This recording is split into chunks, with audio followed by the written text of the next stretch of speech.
Bueno, pues buenas tardes a todos y a todas.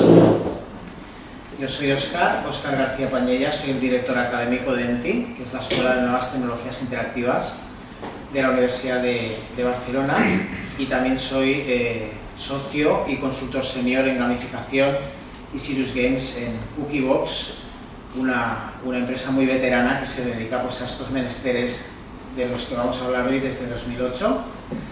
ENTI hace 10 años, este año, porque en 2013 creó el primer grado universitario oficial en videojuegos de Cataluña. Había formación de este estilo en otros lugares de España. En Cataluña grados universitarios oficiales no había, sí que teníamos másters desde hacía tiempo y además muy reputados y por varias universidades, pero la gente pues de alguna manera tenía que estudiar otras cosas para después ponerse con un máster y llegar a los videojuegos. Hace 10 años decidimos crear el primer grado, un grado en programación de videojuegos con 52 estudiantes.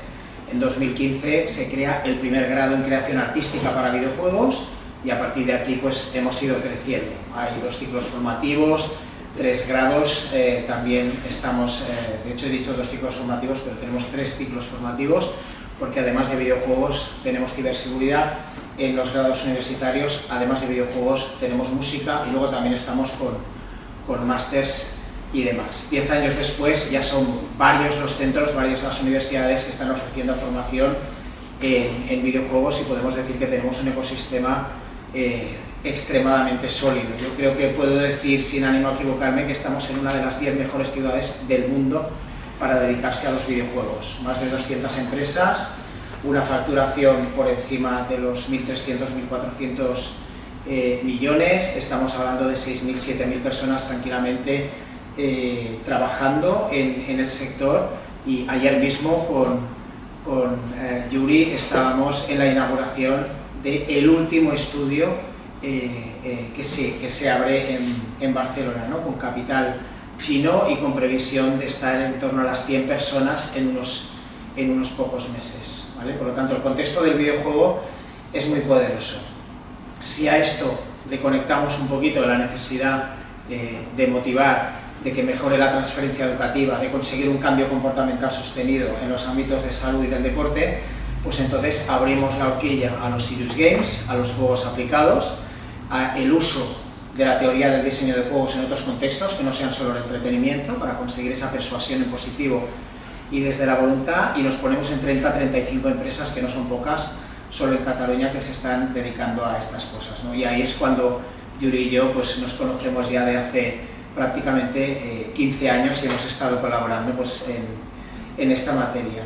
Y además aparece otro epígrafe, ¿no? Que es el Real World Data, que os estuvimos informando, del cual ahora pues, Yuri nos va a hablar, esta capacidad de poder generar datos con pacientes que están en sus casas y no depender solo para hacer los estudios y pilotos clínicos de personas que ya sabéis que cuesta mucho conseguir que tengamos en hospitales, ¿no? Sería increíble que pudiéramos utilizar de manera rigurosa, formal, datos de pacientes que están en casa, porque automáticamente, imaginaos, se multiplicarían los datos y seguramente nos podríamos fiar mucho más de los resultados, no solo a 30 días, sino también a 60, 90, ¿no? 6 meses, un año, que es cuando se puede empezar a considerar que igual sí que hay un sostenido en cambio comportamental y en adherencia, igual que pasa con las aplicaciones digitales, que si solo miramos el primer mes o 2 meses puede hacer muy buena pinta, pero luego resulta que es cuando cae justamente la atracción, ¿vale? Yuri está por 5ª vez con nosotros aquí, post pandemia, muy contentos porque esto lo tuvimos que parar. Hemos impartido ya 4 ediciones del curso de Serious Games for Health, ha sido la 5ª esta semana. En 2017 escribimos un libro juntos que tiene que ver con estos Serious Games en salud y no queríamos perder la ocasión. Esta semana hemos hecho el curso, le estamos matando a conferencias, pero no queríamos perder la ocasión, incluso Yuri proactivamente nos lo pidió, bueno, de ofrecer un evento con empresas, ¿no? De ofrecer la posibilidad de que os acercarais y de conocer todo esto que tiene que contar y de conectarnos todos y todas. Así que, dicho esto, pues yo doy paso a Yuri, al doctor Yuri Quintana, viene de la Escuela de Medicina de Harvard y nos va a contar cosas absolutamente interesantes. Muchas gracias, Yuri. Bienvenido. Gracias.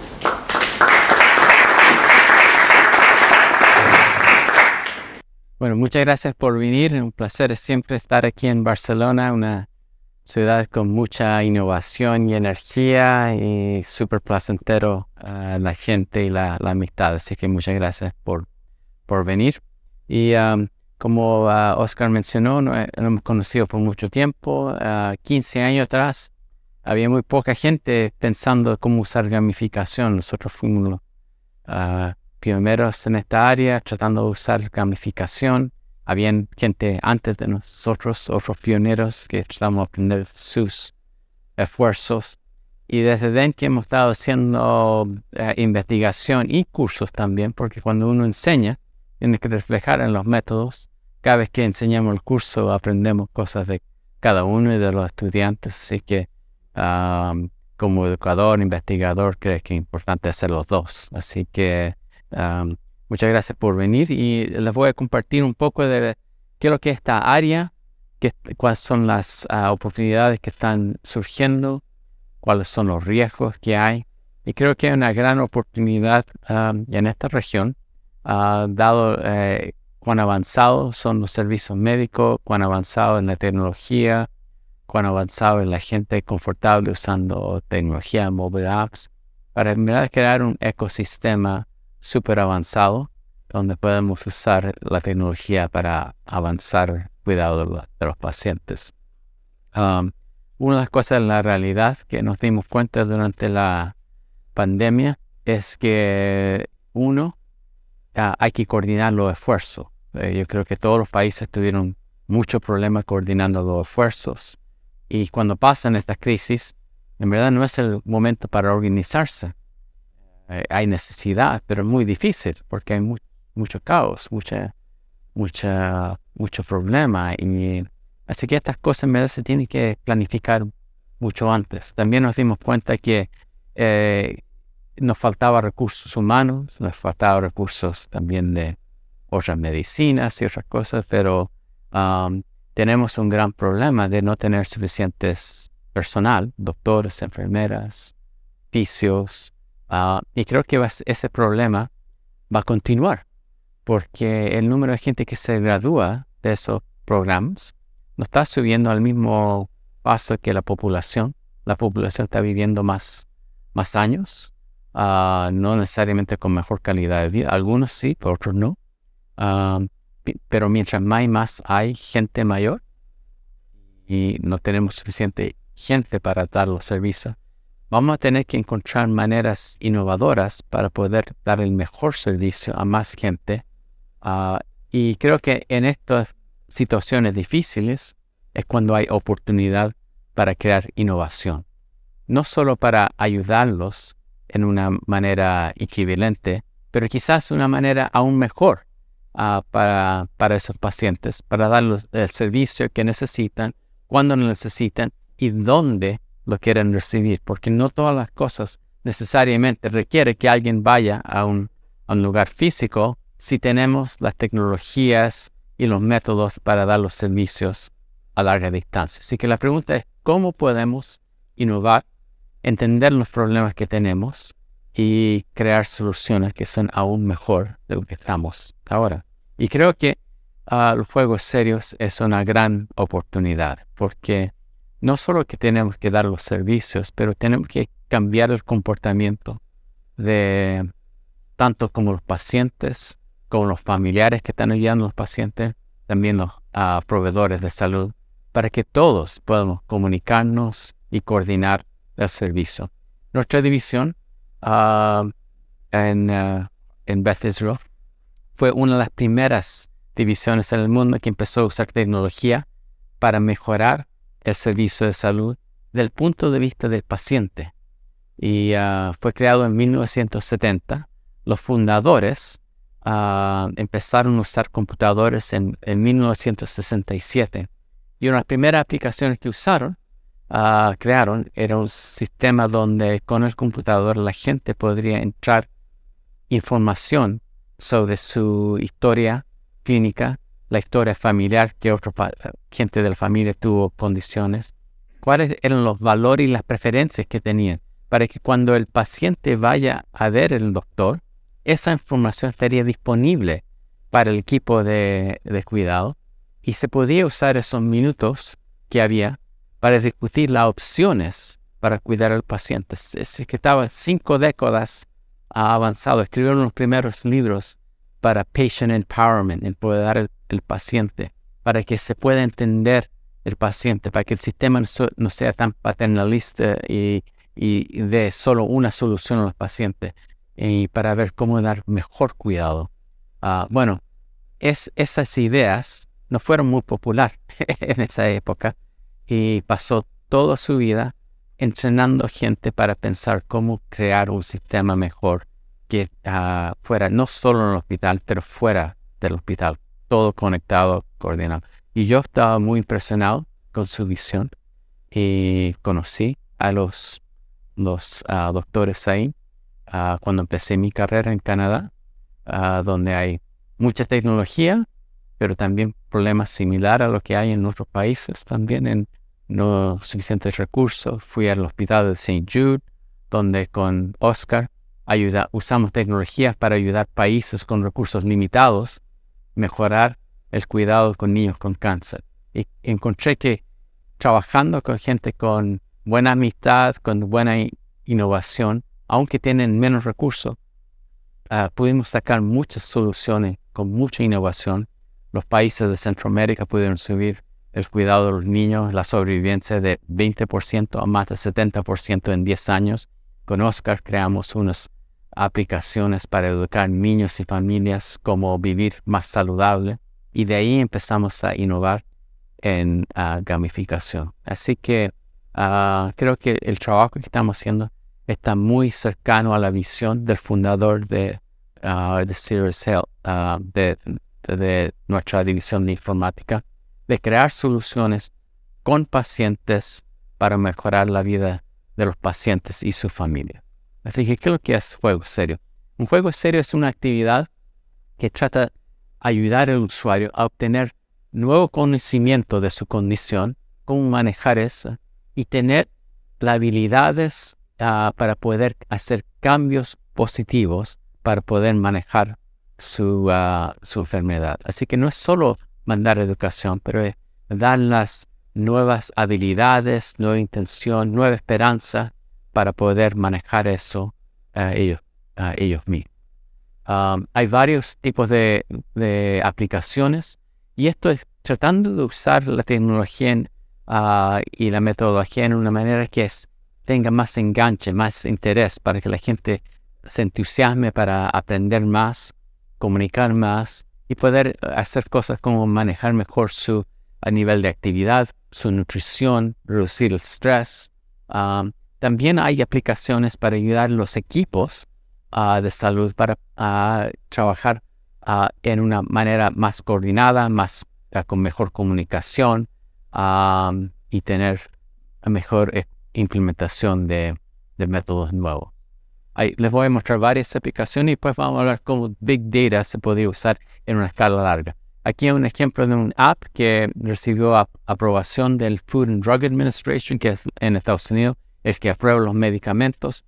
Cualquier app ahora, si es medicamento, hardware o software, cualquier cosa que se usa para terapia, tiene que ser aprobado por el FDA, incluyendo apps. Así que si lo vas a hacer para terapia y vas a querer tener pago por las compañías, el gobierno paga por mitad del cuidado por CMS, que es el seguro social, pero también hay compañías privadas. El FDA tiene que aprobarlo. Si este es uno de los primeros que aprobó un app que puede ayudar a los pacientes con problemas de atención, Attention Deficit Disorder.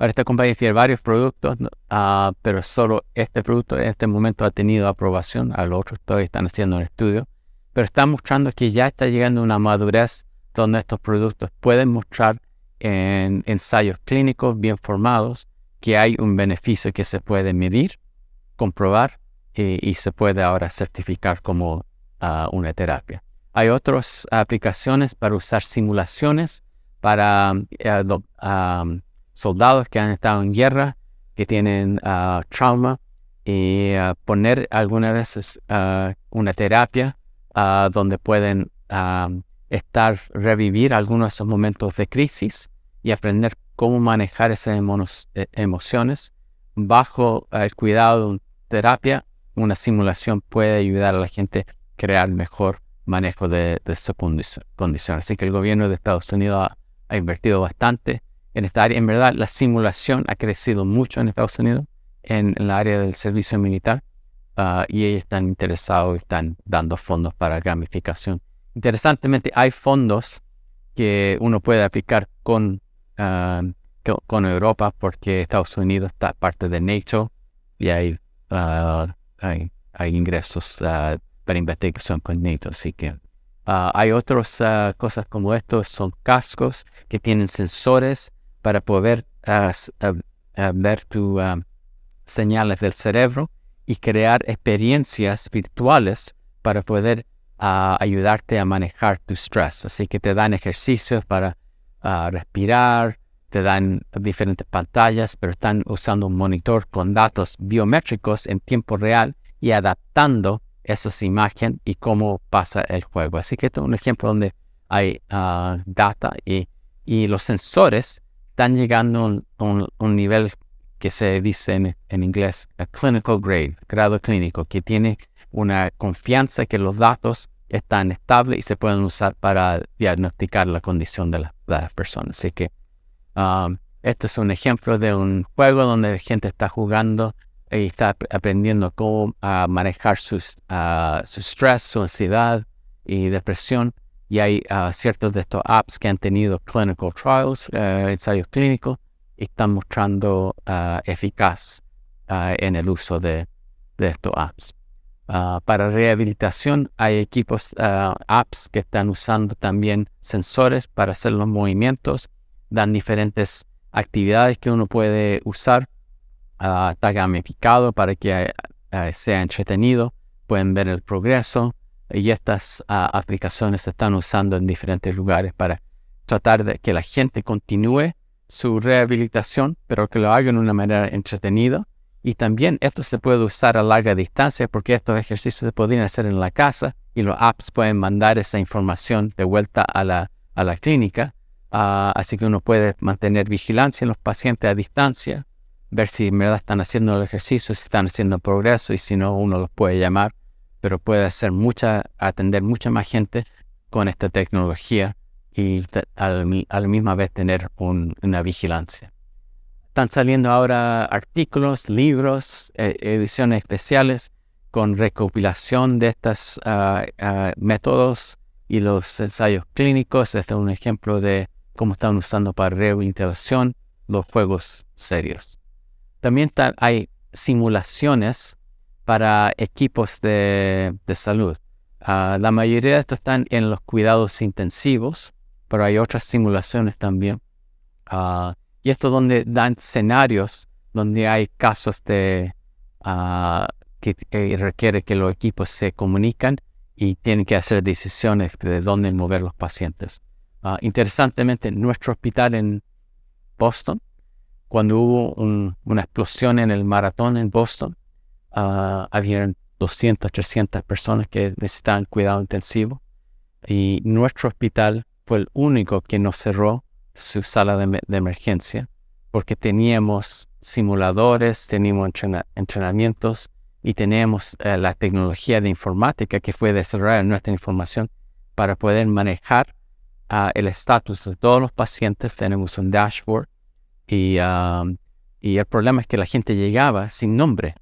Así que en Estados Unidos, cuando alguien llega sin nombre, el nombre que se le entra es Jane Doe o John Doe.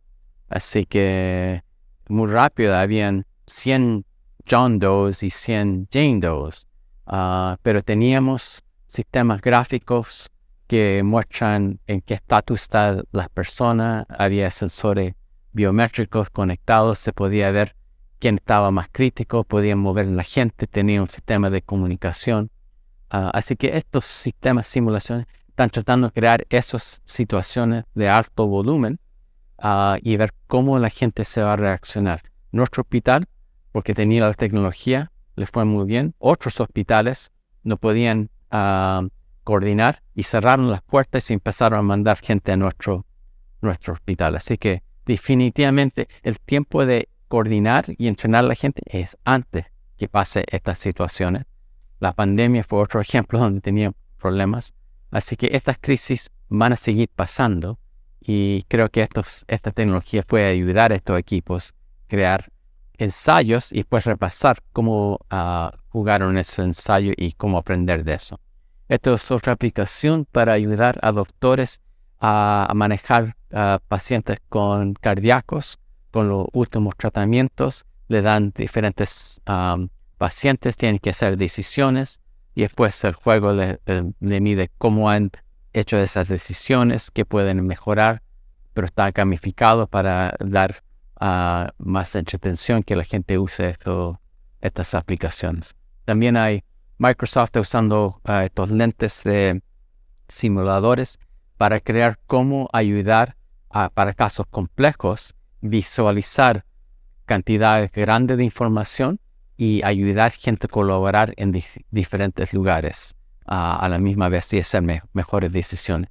Nuestro grupo está en este momento trabajando en una visualización para oncología, para casos súper difíciles para tratar y para que uno pueda ver no solo la historia clínica, pero la genómica y poder visualizar cuáles son los pacientes similares y después crear situaciones donde se puedan hacer discusiones con otros pacientes y los doctores de los otros pacientes para cómo tratar esos casos súper complejos donde la guía clínica no tiene en verdad una dirección cómo cuidar. Así que se llama esa área Digital Twin y estamos creando las interfaces, las visualizaciones para que rápidamente los doctores puedan hacer ensayos. Y el problema con cáncer es que hay muchos avances, pero en los tratamientos cada año son más complicados y entender la variación de quién puede estar en diferentes ensayos clínicos, cómo son las medicinas, los efectos de estos medicamentos. Cada vez la interacción entre los medicamentos son más y más complejos, así que el volumen de data para cuidar a alguien, para oncología, con precision medicine, con precisión, con toda esta herramienta, cada año es más. Y los expertos están mal divididos, están normalmente en ciertos centros y ese conocimiento no está disponible a los hospitales regionales. Así que estas interfaces van a ser súper importantes para que esos avances clínicos y la precisión no sea algo para que beneficie la gente que está solo cerca de un centro hospitalario universitario que tiene todos los expertos ahí, pero que ese conocimiento se puede compartir con gente de otros. Si no, vamos a tener los que tienen aún más y los que van a tener aún menos, y la diferencia en la sobrevivencia de cáncer va a crecer. Y esto está pasando en este momento. Nosotros tenemos un incubador para colaboración entre hospitales y el sector privado y las grandes non-profits de Estados Unidos, de Breast Cancer, la Susan Komen Foundation, la Prostate Cancer Foundation, la American Cancer Foundation, están todas ahora dándose cuenta que aunque han dado mucho dinero para Precision Medicine, la diferencia entre ciertas razas y ciertos grupos socioeconómicos, esa diferencia en sobrevivencia está creciendo. Así que vamos a tener que tener simulaciones y tecnologías para poder colaborar. Y si podemos gamificar esto, va a dar incentivo para que gente use estos entrenamientos mejor. También en la casa es una gran oportunidad para poder cuidar más pacientes y mejor.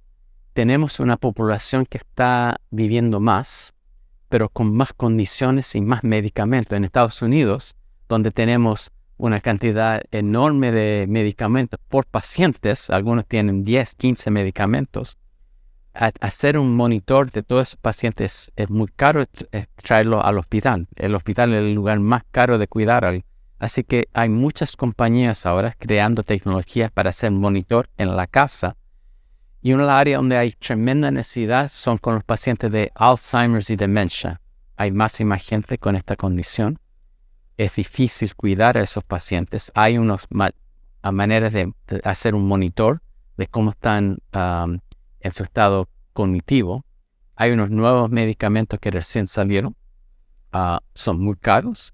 Uno es $100,000 por año. No cura el Alzheimer, pero disminuye la rapidez en que tú estás empeorando. Pero hay que tener un monitor muy cercano a esta gente porque pueden haber efectos muy severos y una persona ya murió. Así que el gobierno de Estados Unidos le ha pedido a que cualquiera que va a usar estos nuevos medicamentos que tengan una vigilancia mucho más alta que antes. Así que la herramienta para saber cómo estás tú en tu estado son ciertas cosas que tú haces con papel. Algo llamado the Montreal Scale, hay otras variedades.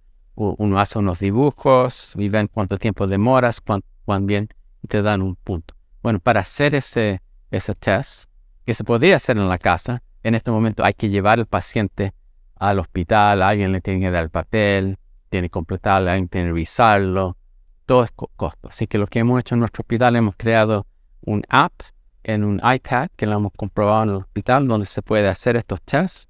Y ahora la próxima fase es que lo vamos a comprobar esto, que se puede usar en la casa, administrado por el miembro del familiar, y mandar esos datos al hospital. Y aparte de mandar las pruebas de cognitive, queremos usar también biométricas para ver cómo se está moviendo la persona de la casa. Por ejemplo, hay una tecnología que mide cómo la gente se está mudando y el gait que tiene, cuánto se mueve durante la casa. Así que tú puedes combinar no solo los datos del hospital, pero también los datos biométricos y todo esto. Si coleccionas todo esto, puedes reducir el costo y tener mejor datos que en vez de solo observar a la persona cuando está en el hospital. Así que esta es una oportunidad donde podemos dar mejor cuidado con mejor tecnología. Si podemos diseñar las cosas en una manera que la gente lo quiere usar, y les podemos dar consejo a la familia y los pacientes cómo manejar sus síntomas. Esto también va a ser importante para gente que tiene cáncer con estas nuevas medicinas de precision medicine. Tienen unos efectos bastante serios. Puedes quizás sobrevivir y vivir muchos más años, pero los efectos son bastante serios. Así que hay que tener mejor vigilancia y podemos poner todas estas tecnologías en la casa. Y hay una explosión de productos para usar en la casa. Una compañía Best Buy que vendía computadores ahora va a parar de vender computadores públicos, se va a convertir solo en una compañía para vender productos para monitor en la casa. Ya Philips paró de ser una compañía para consumidores de productos electrónicos, es una compañía de salud, está basada ahora en Cambridge, en Boston, porque hay el talento necesario, todavía es compañía global, pero va a haber muchos de estos productos, no todos son clinical grade, pero está la oportunidad de usar esa tecnología para crear gamificación y crear mejor monitor. Este mercado está creciendo súper rápido, es por lo menos $4 billones, está creciendo por lo menos a 20% por año. Hay mucha inversión en las startups, especialmente en Estados Unidos, pero más y más en Europa también. Y no solo para los hospitales, pero también hay inversión en cómo vamos a educar los fisioterapias, los doctores, las enfermeras, así que hay muchos productos que están saliendo en esa área. Así que esta es la oportunidad ahora para innovar. Los juegos ya no son algo estático, aunque puede ser un board game. Las simulaciones más avanzadas tienen mucho data, mucha visualización, y se puede usar bastantes cosas para poder analizar cómo están funcionando el jugador y qué estilo. Para hacer estos juegos requiere mucho conocimiento de la metodología. Hay diferentes perfiles. A alguna gente le gusta socializar y conectar con otros quieren poder avanzar más rápido, otros les prefieren ser campeón número 1 y saber que son mucho mejor que el resto. Hay diferentes perfiles y estos son un ejemplo de una categoría de perfil. Y hay que crear un juego que puede adaptarse a tener oportunidades para diferentes personalidades, para que cada persona tenga algo que resuene con ellos. Y también hay modelos de cognitivos. ¿Por qué la gente se comporta como se comporta? Bueno, hay más de 100 teorías. Estas son quizás 10 de las más populares, pero no toda la gente está lista para hacer un cambio. Inicialmente alguien tiene que aceptar que tiene un problema que necesita atención. Después tiene que estar listo. Esta es la Trans Theoretical Model. Después tiene que contemplar cuándo voy a empezar a hacer un cambio. Una vez que ya está decidido que quiere hacer un cambio, tiene que planear cómo lo voy a hacer este cambio. Si quiero parar de fumar o tomar, o si tengo que hacer ejercicio 3 veces a la semana y tengo que tener un wireless. Así que hay un proceso de planificación. Después hay que implementar ese cambio de comportamiento. Y después hay que ver si la persona lo puede mantener por lo menos 30 días. Si puedes hacerlo en 30 días, la próxima fase puedes mantenerlo por 90 días. El problema es que muchas de estas soluciones no piensan de estos modelos cognitivos y el juego no se adapta a la fase en que uno está. Así que el juego tiene que poder adaptarse a la fase y el modelo en el que la persona está pensando para poder motivar a la persona en la manera correcta. Es muy importante tener una narrativa, porque la narrativa es algo que la gente puede entender en una historia de quizás otros pacientes, donde la gente puede reflexionar y puede ver sí mismo en la historia de otras personas. Así que cómo escribe la narrativa en los juegos es súper importante para que la gente tenga alguna razón para tener esperanza. Así que todos los caracteres, qué color, qué background, por cómo las personas en el juego están pensando, para que la gente pueda tener una relación y entender. Y todos los grandes juegos, como Zelda, como Super Mario, Pac-Man, todos esos caracteres tenían una personalidad, una historia. Y por eso la gente que los juega mucho está bien conectado, porque la narrativa es esencial para eso. Así que el equipo que diseña esto tiene que ser programadores, diseñadores, artistas, gente que son buenos para entender la empatía y gente que puede arquitectar el sistema para que el juego no sea súper fácil, pero no súper difícil. Hay momentos donde tienes que dar un desafío que la gente encuentre interesante para que es un poco difícil, pero pueden llegar a un nuevo nivel. Después pueden celebrar que llegaron a un nuevo nivel, tratan de aprender cómo aplicar ese conocimiento. Después les das unos días después otro desafío, algo más que tienen que resolver. Y si lo haces un poco difícil, pero no súper difícil, la gente se va a interesar y va a regresar día y día después. Así que tienes que programar cómo el juego va a jugar, cuándo les das esos saltos más altos, qué recompensas les das, qué reconocimiento basado en el tipo de jugador y poder crear este flow. Si uno piensa en las películas, cualquier película que tuvo mucho éxito, también tiene un ritmo. Los juegos también tienen un ritmo y una historia. Bueno, hay muchas tecnologías que están saliendo que nos va a poder crear estos juegos con mucha data y la oportunidad está de poder entender cómo trabajan estas tecnologías, cómo usar esos datos y usar esos datos para crear una experiencia que son personalizadas y motivan mucho mejor que cualquier papel podría ser. Así que una área se llama Digital Phenotyping. Y esto es tecnología. Hay varios productos, algunos comerciales o otros open source, que miden todo sobre el teléfono. Por ejemplo, los movimientos que hay, cuán frecuente usas, no solo con cuánto lo usas, pero qué usas. Por ejemplo, si estás usando el email o tu app, qué tipo de interacciones. Y después se puede también grabar la voz. Así que tú podrías, por ejemplo, grabar la voz de una persona y ver cuándo el tono de voz y la habilidad de la persona poder pronunciar bien está bajando. Así que podrías ver, por ejemplo, están tratando de ver si podrías descubrir cuando alguien va a tener un ataque al cerebro, un stroke, basado en la diferencia en que el tono de voz, también la expresión de la cara. Y la oportunidad está cómo usar todos esos datos con el consentimiento del usuario para poder usar esa información para hacer intervenciones, para hacer menos juego. Así que nosotros tenemos un grupo estudiando estas tecnologías, comparando las diferentes tecnologías y viendo cómo se puede usar. Hay mucha gente usando esto para salud mental, pero se podría hacer para muchas otras condiciones.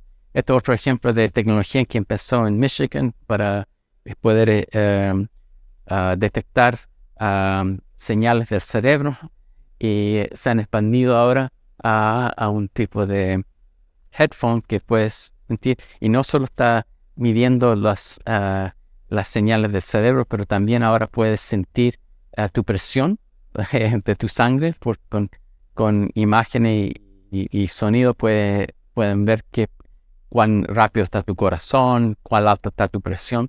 Y esa información va de los headphones a un app usando Bluetooth, tecnología wireless.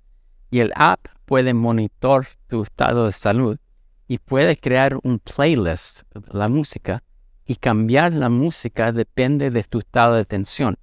Y lo están haciendo, esta es una compañía que se llama Neurable, está en Boston. Nosotros estamos trabajando con ellos y es para ver cómo se puede crear aplicaciones para poder darle mejor manera de manejar su ansiedad, o puede también, alguna gente se está sentando demasiado trabajando en el computador, a darle recuerdo que se tienen que parar para circular, mantener circulación. Así que están haciendo sus primeros ensayos clínicos. Lo que me gusta mucho de esta compañía es que los fundadores piensan que es súper importante que esos datos son obtenidos con el consentimiento del paciente, con transparencia, y quieren que otras compañías que están en este sector tengan ciertos valores de ética y que la industria tenga un estándar de cómo estas aplicaciones deberían ser. Así que en 2 semanas más nuestra división va a tener un evento en línea, lo vamos a anunciar el lunes, con diferentes compañías que van a decir cómo están haciendo esta colección de datos, qué son los valores. Hay una persona que está en ese panel, que fue la persona que trabajó por Theranos. Esta es la compañía que sacó un poco de sangre y mintió, en verdad no estaba diagnosticando nada correcto. Y esta señora muy joven llamó al gobierno, el gobierno vino a investigar. Hay una película de Netflix, Bad Blood. Ella ahora que las personas que hicieron el crimen están yendo a la cárcel, ella empezó un non-profit para ayudar a los startups a usar ética en cómo hacen sus negocios. Así que este panel va a tener la Erica, Neurable y otra gente de Stanford y Harvard. Y creo que es súper importante que en esta área tenemos transparencia, ética, y que la gente que no está haciendo, que haya algún tipo de manera de pararlos para hacer eso. Porque si perdemos la confianza de los usuarios, vamos a perder la oportunidad para tener la confianza que ellos usen esto. Y creo que podemos hacer muchas cosas así. Por ejemplo, esto es un juego que está haciendo biométrica con experiencias virtuales para ayudar a la salud de estrés. Hay libros ahora enseñando cómo usar todos estos big data en lugares virtuales. Hay inteligencia artificial que se puede usar para generar diferentes caracteres. Así que basado en los perfiles de los usuarios, puedes crear diferentes caracteres, quizás que son más personalizados. Hay tecnologías para poder crear voces, diferentes tipos de voces y estilos. Así que la tecnología para crear diferentes mundos virtuales, las plataformas para crear mundos virtuales, hay más y más disponibles, así que no tienes que escribir todo de cero. Y también hay lugares donde puedes crear narrativas. El problema es que algunas de estas herramientas van a crear tecnologías sin principios de diseño.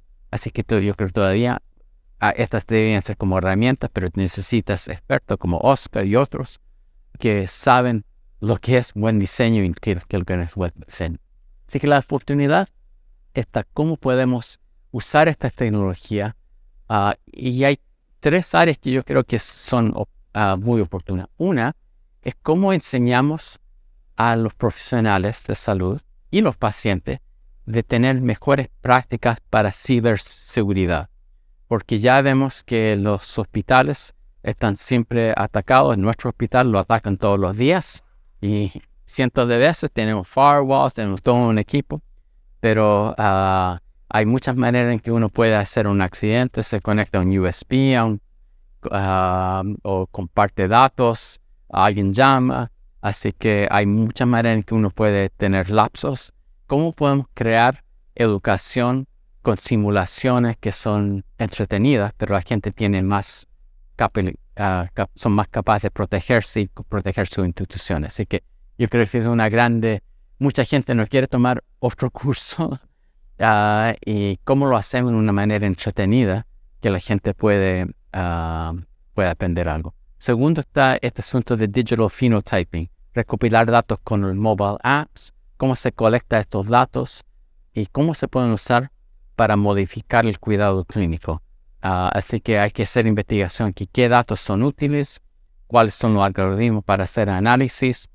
Estamos planificando una conferencia en Harvard en septiembre 6, donde vamos a invitar a la gente que está trabajando en inteligencia artificial en medicina, cómo podemos validar los algoritmos y cómo podemos tener confianza tanto de los doctores y enfermeras como los pacientes que la inteligencia artificial ha sido validada correctamente y con transparencia. Así que eso lo vamos a anunciar en un mes más. Y finalmente está esta cosa de cómo podemos usar la casa con un ambiente laboratorio para coleccionar datos clinical grade, de grado clínico, con el consentimiento de los pacientes y las familias para poder dar mejor cuidado a distancia y solo traer a las personas cuando es necesario, pero conectarse por video y dar lo más posible cuidado a distancia, porque el espacio en el hospital es espacio limitado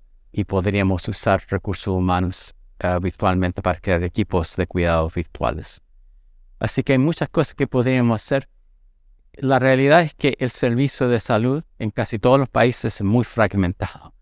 Normalmente tienes más de un doctor, quizás vas a más de una farmacia, así que los datos de tu vida están completamente fragmentados.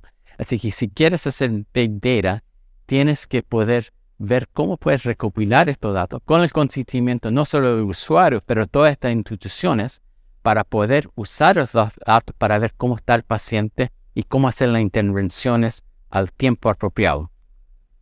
Esto es un ejemplo de los datos en un hospital, y el problema está que algunos de esos datos están estructurados en el puntuario electrónico, pero aún ahí hay, por ejemplo, una sección para notas donde los doctores entran notas en texto libre. Así que no todo está bien clasificado en diferentes campos. Mucha información está en esa área de texto. Así que, ¿cómo se puede tomar esos datos y poder analizar la calidad de esos datos para hacer inferencias en eso? Así que los datos en el sistema, en el hospital, son muy incompletos. Solo normalmente tiene unos 5 o 10 minutos por paciente, así que solo se observa lo que se puede. Así que tenemos mucho que hacer para cómo recopilar datos durante la visita y hacerlos más útil. Y aparte de solo de la casa y el hospital, este es un mapa de la Organización Mundial de Salud que muestra todo el tipo de fuentes de salud que hay, porque no solo está el hospital y la casa, pero hay agencias de servicio público que han tenido sus vacunas y otros servicios, como por ejemplo en Estados Unidos tenemos mucho crimen y hay gente tratando de usar información sobre la policía, los servicios públicos, los homeless, los sin vivienda. ¿Cómo puede recopilar todos esos datos y crear intervenciones para los que más necesitan ayuda y dónde cuidarlos? Por ejemplo, los homeless, los que no tienen dónde vivir, es el lugar más caro para cuidarlo y con menos efecto en el cuidado intensivo, porque muchas veces no solo es una condición física, pero también necesitan ayuda con salud mental, y normalmente en el centro de intensivo hay un recursos limitados. Así que, ¿cómo podemos detectar quién necesita qué ayuda y dirigirlos a los lugares? Así que esto se podría hacer con simulaciones. Así que una estrategia para poder hacer es identificar ciertos tipos de pacientes que en este momento no están recibiendo el cuidado que necesitan, que están muy fragmentados, identificar dónde esos pacientes están navegando el sistema y dónde son los puntos de información. Y no tratar de recopilar todos los datos, pero ser más inteligente y decir cuáles son los datos que más van a dar valor para poder crear gamificación y monitor. Y después crear las fuentes, las conexiones de esos puntos para poder traer esos datos y crear las simulaciones, entrenar el equipo, entrenar a los pacientes y después seguir los pacientes para ver que se pueden monitor y después hacer intervenciones en el punto apropiado para que no lleguen al cuidado intensivo, pero se pueden detectar mucho más antes. Así que yo creo que esto en verdad, yo soy ingeniero de sistemas, esto es en verdad un Systems Design Problem, un problema de análisis de sistemas. ¿Dónde están los problemas más grandes? Que serían, ¿cuáles son los pacientes?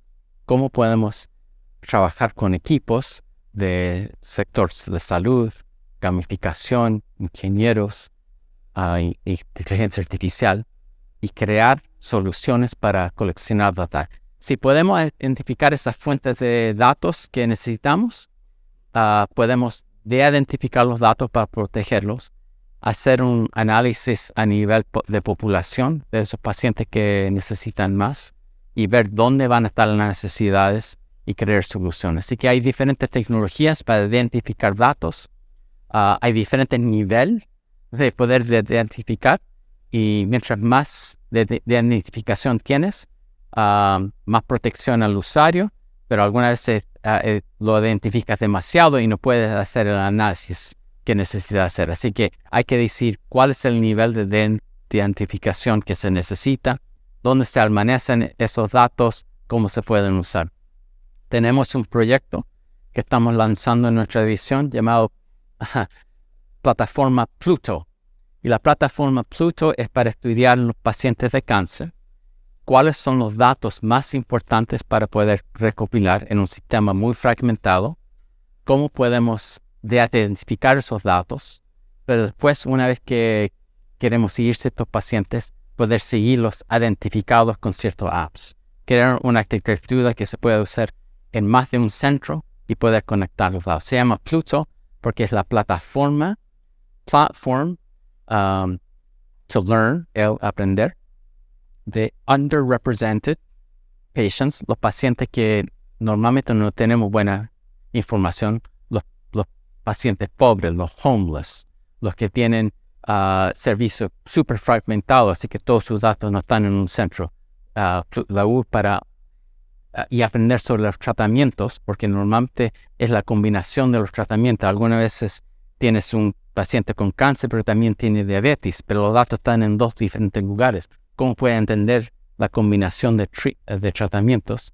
Y finalmente, all for outcomes. ¿Cómo podemos saber que estamos teniendo resultados a largo plazo? Así que la plataforma Pluto es un proceso de identificar el sistema, buscar los datos, poder analizar los datos. Una vez que tenemos los datos, podemos empezar a crear intervenciones y después crear el entrenamiento usando gamificación para los pacientes y para los profesionales. Vamos a especializarnos en cáncer y vamos a empezar con cáncer de mama y cáncer de próstata, donde hay una diferencia enorme entre los negros y los blancos en Estados Unidos, donde están resultados súper diferentes y desde los ricos de los pobres también. Esto se puede hacer, la tecnología está ahí, la metodología está ahí para agregar estos datos. Es una cosa de que la gente tenga un acuerdo de qué datos recopilar, cómo recopilarlos y cómo analizarlos. Y el problema está que si cada hospital hace una solución completamente diferente, nunca vamos a poder conectar los datos y nunca vamos a aprender de cada uno. Así que yo, por el último año, he convencido varios hospitales grandes, súper grandes. Nuestro hospital, Dana-Farber, que está en Harvard, Brown, que es otro Ivy League School, y las fundaciones más grandes de Estados Unidos en cáncer, que nos reunamos, nos vamos a reunir junio 22 por un día y vamos a tratar de crear una organización para trabajar juntos que tenga estándares equivalentes, consistentes, para poder crear esta base de datos. Así que tremenda oportunidad para usar datos para mejorar el sistema de salud. Creo que gamificación va a ser súper importante porque nadie quiere tener 300 horas de educación, pero si puedes dividir eso en 300 horas de un juego que juegas durante un año, quizás juegas media hora cada semana, vas a poder aprender los nuevos tratamientos de medicina, vas a poder aprender cómo tienes que proteger los datos de los pacientes. Si lo hacemos entretenido, gamificado, spread it out, repartirlos por el año, creo que vamos a tener más enganche con los pacientes y los profesionales. Vamos a poder crear una solución que en verdad se puede medir los efectos.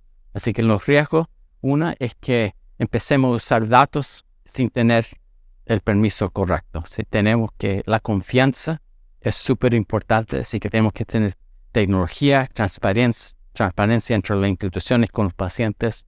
Finalmente, si tenemos las personas equivocadas en el equipo, vamos a crear soluciones súper rápidas que no trabajan. Y ha pasado muchas veces en el sistema de salud que no he tenido el bien equipo. Creo que 8 de 10 proyectos de tecnología en salud fallan después de 2 o 3 años porque usaron un equipo que en verdad no tenía los buenos diseñadores, no habían planeado, crean algo rápido que trabajó por 1 o 2 años y después la gente se frustra, saca ese sistema y trate otro sistema. Así que creo que la oportunidad para hacer algo excelente si trabajamos juntos, si colaboramos y podemos crear soluciones que se pueden escalar. Así que deberíamos pensar en gamificación no como un app, no como un video, pero un componente de una solución sistemática donde vamos a trabajar en diferentes niveles dentro de una organización, entre organizaciones, gobierno, sector privado, paciente en el centro del diseño. Y si trabajamos juntos, vamos a tener una solución que va a durar y va a trabajar. Si lo hacemos todo independiente, vamos a tener solo parte de la solución y no vamos a tener impacto o escalas. Así que yo creo que tienen una gran oportunidad porque tienen los elementos correctos aquí, una base de tecnología, tiene gente con gamificación, tiene gente muy bien preparada en el sector de salud, pero hay que conectar los puntos. Y si pueden crear grupos de trabajo que van fuera de los silos que ya están, creo que ustedes pueden crear una solución antes que nosotros. Yo lo voy a tratar de hacer en Boston. Están invitados a ver lo que hacemos. Nos pueden copiar. Si lo hacen mejor, aprendemos de ustedes. Pero yo creo que y por eso me gusta venir aquí, porque con Oscar hemos aprendido mucho de uno de otro. Y él me ha presentado a mucha gente muy dije, muy colaborativa. Y eso se necesita en salud. No estrellas individuales, no una institución, un doctor estrella, se necesita una colaboración. Así que yo estoy optimista, yo creo que hay más gente buena que mala y creo que Barcelona puede tener una tremenda trayectoria y creo que podemos hacer algo que en verdad ayuda a los pacientes, las familias y los profesionales. Gracias.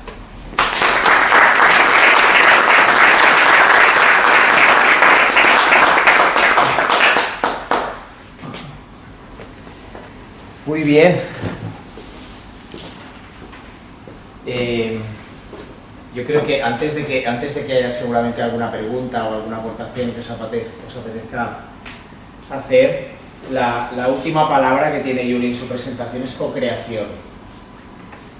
Nosotros empezamos a hacer las formaciones porque no se co-creaba, él lo ha dicho, cultura de silos. ¿Cuándo se ha visto gente especializada en diseñar juegos mezclada con gente de la salud? Pues cuesta, ¿no? Estamos todos muy al día, pocos recursos, hay mucho estrés, no nos mezclamos.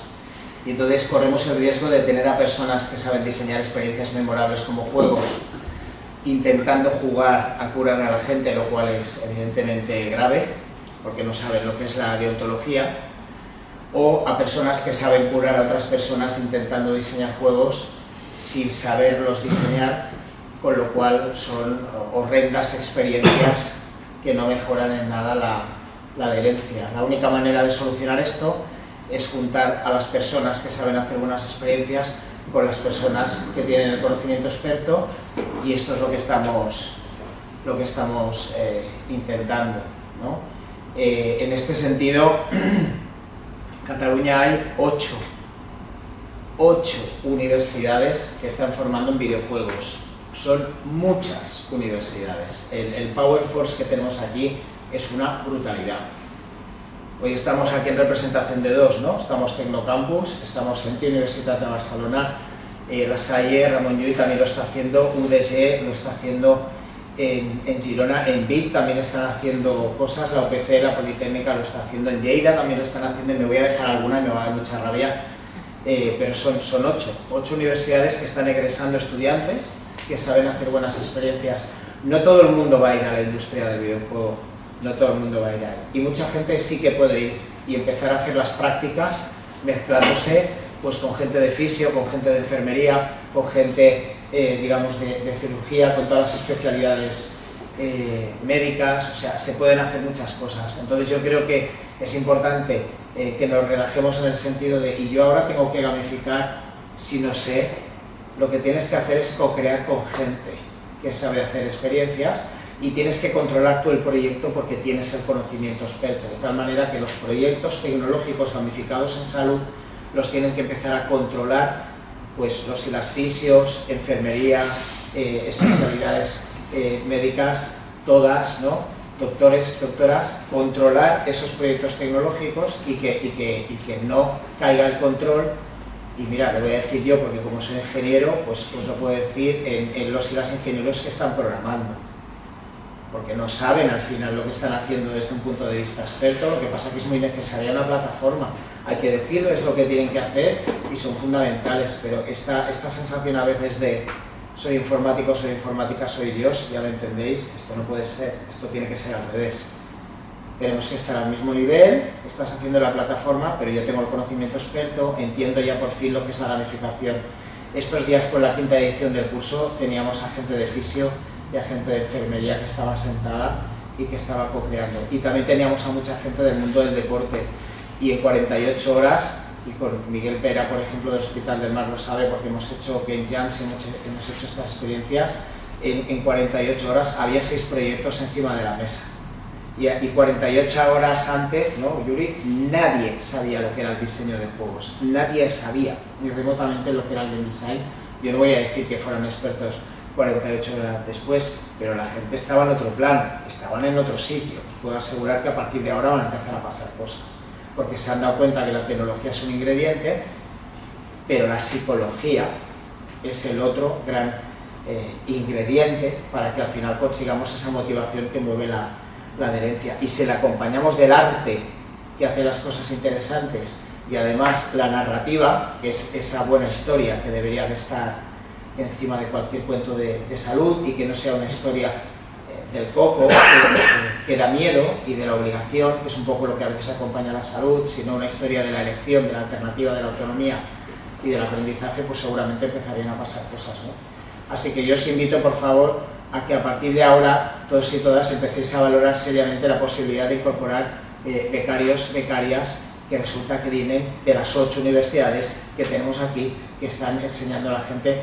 videojuegos y ciberseguridad también, y otras cosas muy importantes. Y dicho esto, no sé, igual queréis entablar un poco de diálogo o queréis hacer alguna sugerencia, alguna pregunta. A Yuri ya os dejo que comentéis. Gracias. Venga, va. Me lanzo yo primero.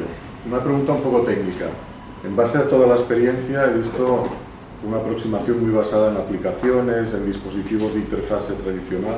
¿Qué opinión te merece el nuevo mecanismo que te aportan los asistentes de voz para esa interacción humana mucho más directa, que permite mayor sofisticación en la interfaz? Sí, bueno, hay mucho interés en la inteligencia artificial, lo que está pasando con ChatGPT, las tecnologías BARDA de Google y otros. Esa tecnología ha estado en desarrollo 40 años, yo empecé mi carrera en esa área, en lingüística, y lo que creo que ha sido una, un resultado de tener muchos datos disponibles para entrenar los algoritmos. Los algoritmos son más potentes ahora. Los computadores son más potentes para hacer esas generaciones.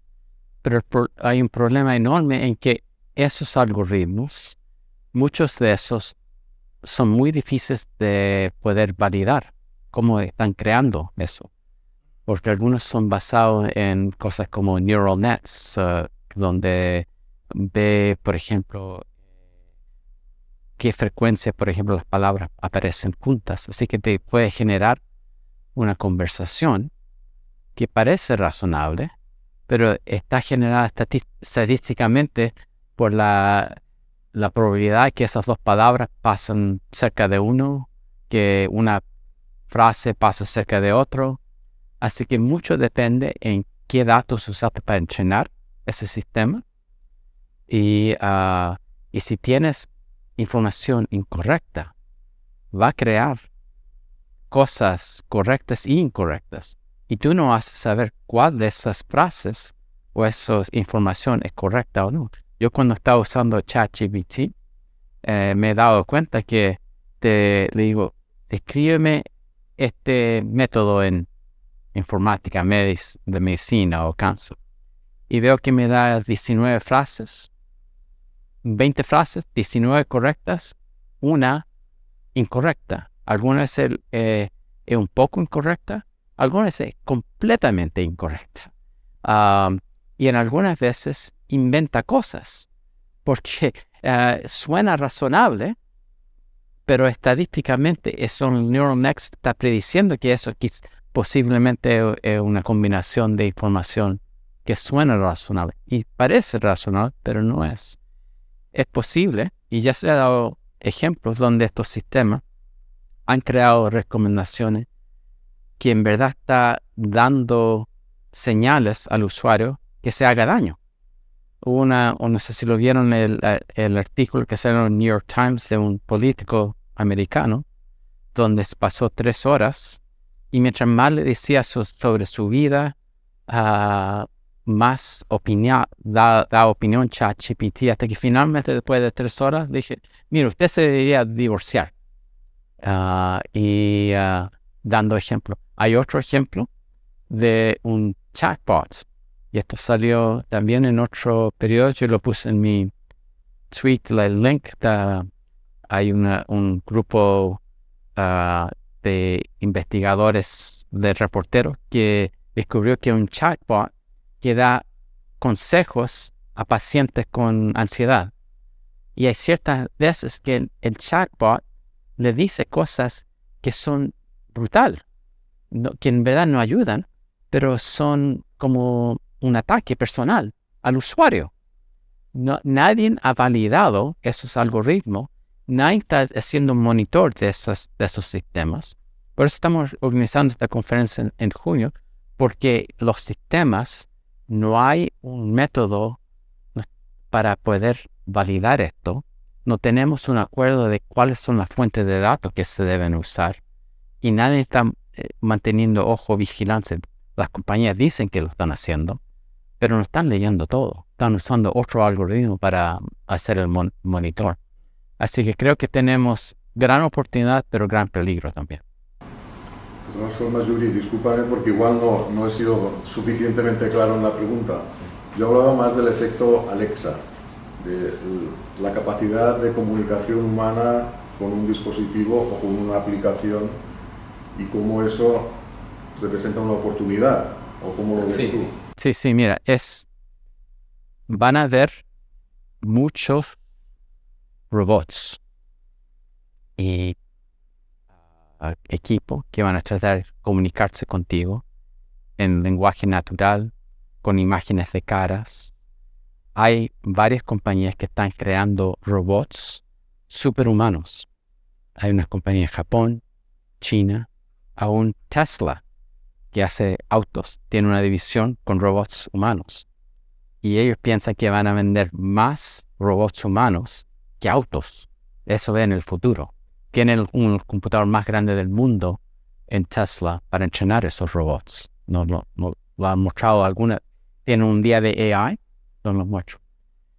Yo creo que va a haber oportunidad para introducir esto. Al principio lo vas a ver cuando llegues a un hotel. Pero es posible que estos robots pueden estar en la casa, donde te pueden mantener vigilancia en tus movimientos, te pueden dar tus medicamentos. Ya hay unos máquinas que te dan los medicamentos, los llenan los medicamentos en la farmacia, lo llevan a la casa y después te da los medicamentos. Alguien creó un perro que te trae los medicamentos. Hay cierta gente que va a aceptar eso, otra no. Otra gente se va a sentir invadido por esos robots. Así que creo que hay que ir con cuidado y hay que tener el consentimiento de las personas para hacer. Así que es una oportunidad porque estos robots pueden tener muchos sensores de visión, de voz, pueden hacer funciones, traerte agua, si te caes quizás te puede ayudar a levantarte. Tenemos una compañía más grande de robots en Boston Dynamics, y no sé si han visto los robots, hacen gimnasia. Así que esos podrían levantar. Es muy difícil levantar a alguien si tú eres el esposo o esposa de alguien anciano y se cae. Depende del peso tuyo y el peso de la otra persona. Es difícil levantarlo. Así que es una oportunidad, pero también esos robots tienen que ser aceptados por los usuarios. También tienes que estar seguro que los datos que están recopilando son seguros y alguien no está manteniendo hacking y teniendo audio y video en tu casa. Ya se ha sabido que estos Internet Devices, IoT, uno de los grandes ataques ciber que pasó para Amazon fue cuando había un virus que los pusieron en todas estas cámaras que hay, Nest y todas estas cámaras pequeñas.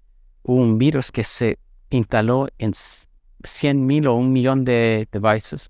Estaban todas programadas para en cierto día, en cierta hora, atacar a los servidores de Amazon. Y por 6 horas, a los servidores de Amazon en la costa del oeste, donde yo estoy, estuvieron comprometidos, porque todo esto estaban haciendo un denial of service attacks. Así que todas estas cosas, los robots, los devices, vamos a tener que tener estándares para comprobar que la ciberseguridad está seguro y que la gente que lo está implementando estas soluciones están usando los datos por las razones que lo van a hacer. Así que creo que hay oportunidad, pero hay peligro también.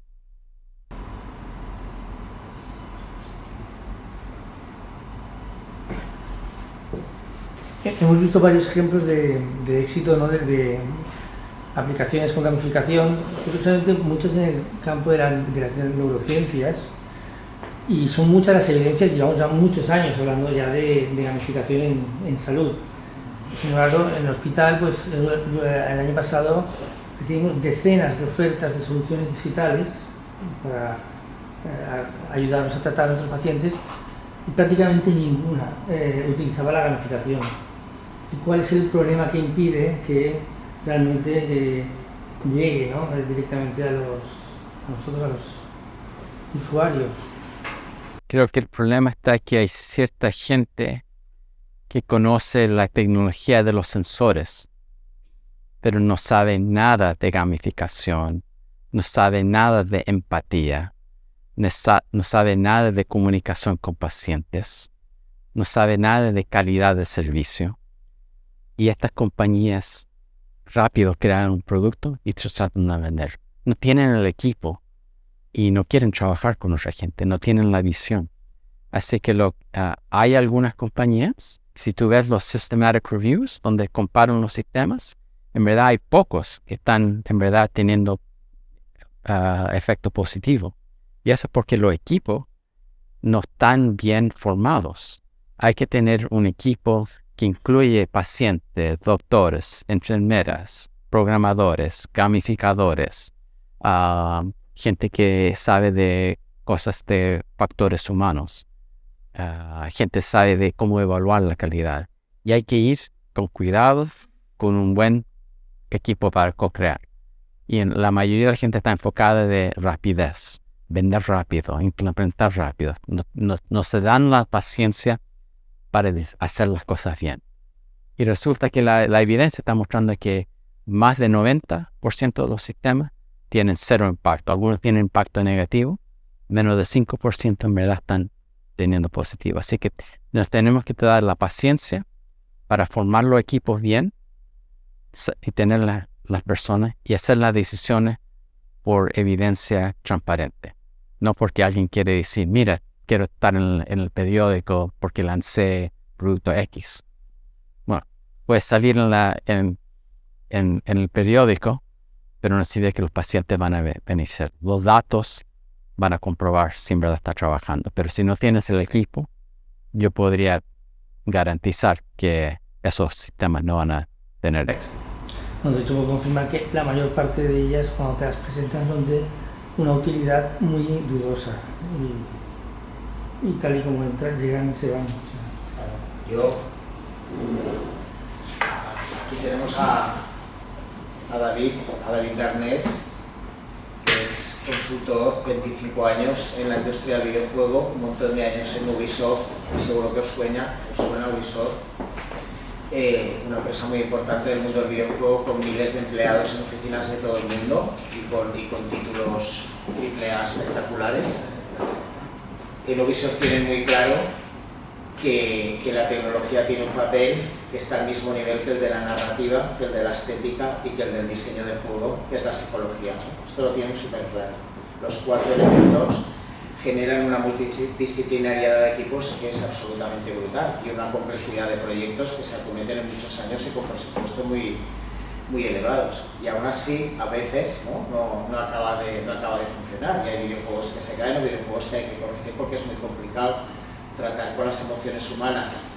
En Cookiebox siempre decimos que una cosa son los latidos del cerebro, que es el proceso técnico, ¿no? Partimos de una situación inicial de status quo, donde hay un comportamiento paciente que nos está produciendo, por ejemplo, y queremos llegar a una situación B, que es la ideal, donde se ha corregido, y esto hay un proceso técnico, que es un protocolo técnico que toda la gente de salud estáis súper acostumbrados. Pero luego hay otro proceso que no son los latidos del cerebro, que son los latidos de corazón, que es un proceso emocional y que no es una línea recta, es una línea que hace formas muy raras, porque las emociones van para atrás, van para adelante, y eso tradicionalmente no ha formado parte de los diseños, menos si vienen de empresas tecnológicas, porque no consideran que sea, digamos, necesario. Simplemente el no pensar que cuando tú le das feedback a un usuario, por ejemplo, de cómo está progresando en una aventura médica, en vez de pintarle una gráfica, que es lo que le gusta ver a los ingenieros, le tendrías que estar pintando un jardín zen, donde está viendo si florece o no florece, y están naciendo flores nuevas, o están apareciendo criaturas. Esto que a veces se lo dices a alguien y te dice, ¡qué chorrada! No, esto no es una chorrada, esto es estética, narrativa y psicología abrazando la tecnología. Pero en cambio, estás solo con la tecnología y me estás pintando una gráfica que está muy bien como indicador cuantitativo para la gente técnica, pero que es odioso como feedback para un usuario final. Entonces, si ni esa empatía vemos, ya está, apaga y vámonos. Entonces yo creo que nos tenemos que atrever a abrazar el conocimiento, dicho muy en resumen, de la industria del videojuego y hacerlo también como lo hacen en los videojuegos y con la complejidad y la valentía que se hacen las cosas en videojuegos, porque es muy complicado juntar a gente tan diversa. Y entonces empezarán a pasar cosas. Yo creo que empezarán a pasar cosas. Pamela Cato, que las has hablado tú muchas veces, en 2013 estuvo en el Fun and Serious Game Festival importante de Bilbao, y estuvo presentando un estudio prácticamente de los primeros estudios publicados en revista indexada, Journal y demás, donde hacía una comparativa entre niños y niñas con cáncer tratados con exactamente el mismo fármaco, pero en un caso jugando a un videojuego y en otro caso sin jugar al videojuego, y era un videojuego, o sea, no era una cosa que no era un videojuego. Pamela Cato fue la primera que hizo de verdad un videojuego, o sea, se atrevió a hacer un videojuego que parecía un videojuego y que era divertido como un videojuego para los niños y las niñas, ¿no? Y tiene resultados interesantes. No presentó magia, evidentemente, no presentó magia, pero sí que puso en una predisposición psicológica distinta a esos niños y niñas que no tienen la madurez para expresar todo lo malo que están sintiendo, y en cambio les colocó un juego donde podían echar muchas cosas, digamos, malas, y eso se notó. Es un videojuego donde tú estás luchando contra tu enfermedad y tú eres un personaje que está literalmente dando zambombazos a células cancerígenas, y además te estás imaginando que estás dentro tuyo, ¿no? Es que parece un videojuego como los de Ubisoft, y ella ya empezó a aportar evidencias. Y yo recuerdo que en esa conferencia dijo: es muy importante que desde la salud nos atrevamos a incorporar a diseñadores de juegos, es muy importante. Y también dijo, y es muy importante, porque era una conferencia de videojuegos, que los que queráis hacer alguna cosa en salud no hagáis nada sin incorporar a los expertos y a las expertas en salud a vuestro equipo, o sea, cooperación otra vez.